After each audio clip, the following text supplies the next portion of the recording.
Selamat siang teman-teman. Di sini kita kedatangan tamu yaitu Abang Da Marcelina Yudaginten. Apa kabar Abang? Puji Tuhan sehat Rinda. Oke. Di sini kita akan berbincang-bincang sedikit seputaran dunia pertanian. Oke, langsung aja di pertanyaannya Bang. Iya boleh. Oke. Coba Abang Da ceritakan dulu pengalaman Abang Da di bidang pertanian sebagai mahasiswa Polbatan Medan. Oke. Abang jelaskan. Boleh ngopi dulu ini ya. Boleh mana? Ini Bang, boleh silakan Bang, makan sama. Iya baik. Jadi langsung saja pertanyaan pertama tadi saya akan menceritakan bagaimana pengalaman saya di bidang pertanian. Jadi teman-teman sekalian, saya di sini sudah semester 7 mahasiswa dari Politeknik Pembangunan Pertanian Medan jurusan Pendidikan Pertanian Berkelanjutan. Jadi selama di Polbatan Medan menjalani 7 semester ini, saya sudah 1 tahun itu berada di luar Polbatan Medan, yaitu mengikuti PKN 1, MBKM 1 mereka belajar tentang BK, kemudian MBKM 2, kemudian PKL 2. Jadi kurang lebih selama 1 tahun itu saya berada di luar. 1 bulan itu PKL 1. Nah, kalau di PKL 1 ini kita berada di sebuah perusahaan itu namanya P4S Bina Tani. Jadi dalam PKL 1 ini kita melaksanakan budidaya tanaman, mulai dari bibit, penanaman, perawatan hingga pemanenan hingga pemasaran. Jadi di MBKM 1 itu kurang lebih 5 bulan dilaksanakan. Itu juga masih di sebuah perusahaan, cuman itu waktunya lebih lama dan ada tuntutan dari kampus terkait capaian mata kuliah yang harus kita penuhi. Jadi sekalian kita magang, sekalian juga kita memenuhi persyaratan atau apa yang dibutuhkan oleh kampus selama 5 bulan itu. Kemudian di MBKM 2 dan PKL 2 itu sekalian dilaksanakan kurang lebih 5 bulan juga. Di situ baru kita turun ke BPP, Balai Penyuluhan Pertanian Pertanian. Jadi di situ kita berinteraksi bersama penyuluh, bersama petani. Jadi jurusan kita Penyuluhan Pertanian Berkelanjutan itu kita dapatkan, kita peroleh itu nantinya di MBKM 2 dan PKL 2 ini. Jadi kalau kita di jurusan Penyuluhan Pertanian Berkelanjutan kan nanti setelah tamat dari Polbatan itu akan menjadi seorang penyuluh. Nah, jadi di MBKM 2 dan PKL 2 ini kita di situ banyak bertemu dengan penyuluh. Kita melihat bagaimana seorang penyuluh itu memberikan sebuah penyuluhan kepada petani, dan pada saat PKL 2 kita yang melakukan penyuluhan. Nah, seperti itu pengalaman saya di bidang pertanian. Berarti banyak ya pengalaman Abang Da. Iya, sangat banyak, baik di dalam kampus maupun di luar kampus, karena 1 tahun juga di luar kampus kan. Jadi pengalaman itu sudah banyak lah. Jadi itu teman-teman, pengalaman Abang ini sudah banyak sekali di bidang pertanian ini. Jadi kita lanjut pertanyaan kedua ya. Boleh. Oke. Pertanyaan yang kedua. Jadi sejauh pengalaman Abang Da bersama penyuluh pertanian yang sudah Abang Da jumpai, bagaimana mereka melakukan penyuluhan kepada petani ini Abang Da? Baik, terima kasih.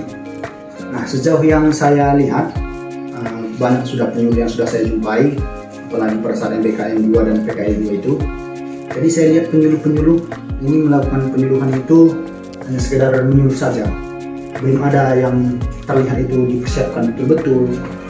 Karena kan kalau kita sebagai menyuluh, kita seorang penyuluh, kita mau menyuluh itu kalau di kampus yang bukan peroleh dari dosen-dosen itu ada 3 elemen penting yang perlu kita persiapkan. Yang pertama itu materi, yang kedua media, yang ketiga itu metode. Jadi ketiga elemen ini sangat penting kita persiapkan sebelum melakukan penyuluhan kepada petani. Dan di sana banyak juga petani itu belum melihat 3 elemen ini. Mereka hanya melakukan penyuluhan sekedar penyuluh saja tanpa mempersiapkan ketiga elemen ini. Jadi kalau dari kampus yang kami peroleh ini, 3 elemen ini, yang pertama itu materi. Kita sebagai seorang penyuluh sebelum melakukan penyuluhan, kita itu harusnya itu melihat langsung ke lapangan, bagaimana situasi di lapangan, apa yang dibutuhkan oleh petani. Kita bisa berkomunikasi terlebih dahulu kepada petani, apa yang mereka butuhkan, masalah-masalah atau kendala yang mereka hadapi di lapangan, di lahan mereka. Nah, itu kita harus tanyakan dulu kepada petani, kita harus telusuri. Baru setelah itu kita angkat materinya, tentang apa, apakah kita tentang pupuk organik atau ekoenzim, atau tentang pemangkasan, atau tentang perawatan pengendalian hama dengan menggunakan pestisida. Nah, itu bisa kita angkat materinya. Kemudian yang kedua itu metode.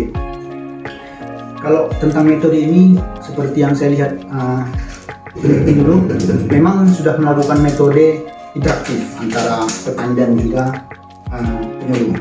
Jadi di dalam penyuluhan ini juga, metode ini juga harus kita lihat apakah kita melakukan penyuluhan menggunakan media online. Kalau misalnya nanti penyuluh kita, petani kita itu dia ada di luar daerah sehingga tidak bisa berkumpul langsung, kita bisa menggunakan penyuluhan dengan metode online seperti itu. Kemudian kalau dia tentang media, ini yang sangat jarang juga saya jumpai, ini seorang penyuluh membuat sebuah media untuk menyuluh. Karena kalau media ini sangat penting juga. Misalnya kita bisa memberikan bentuk media seperti poster atau seperti flyer atau infografis.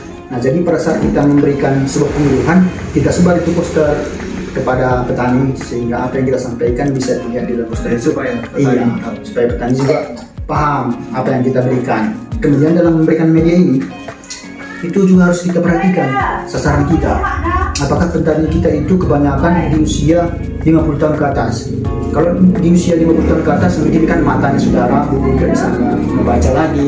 Kalau kita sebar menggunakan media poster, sama saja nggak ada gunanya, karena petani kita sudah tidak melihat lagi, sudah tidak bisa membaca karena rapuh. Jadi kita sesuaikan apakah kita menggunakan media video edukasi yang kita, kalau video edukasi ini kan bisa juga ditonton oleh petani kita.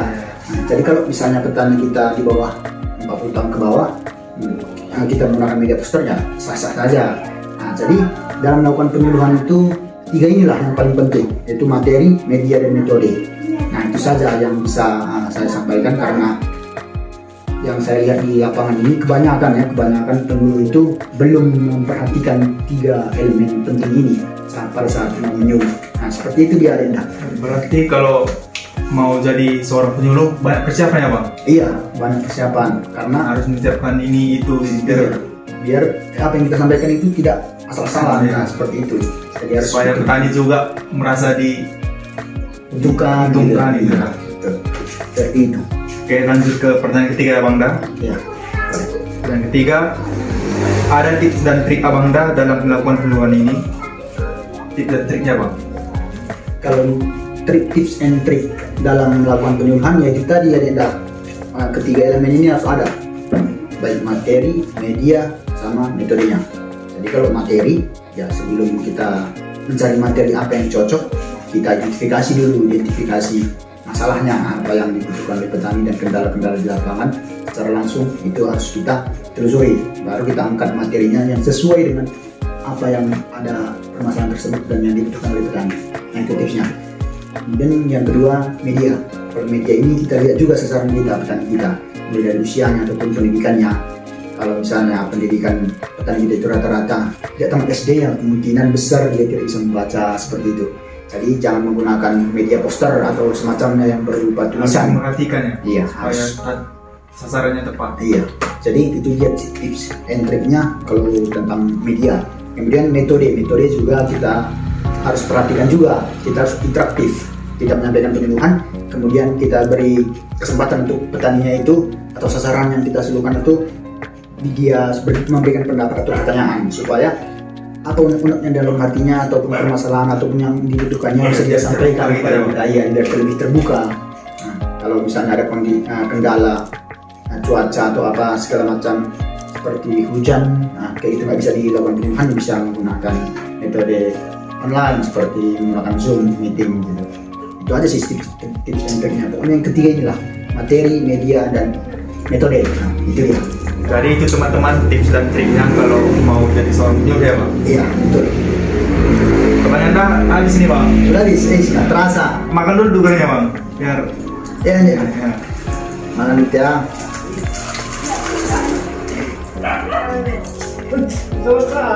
Jadi itu aja ya, Bang?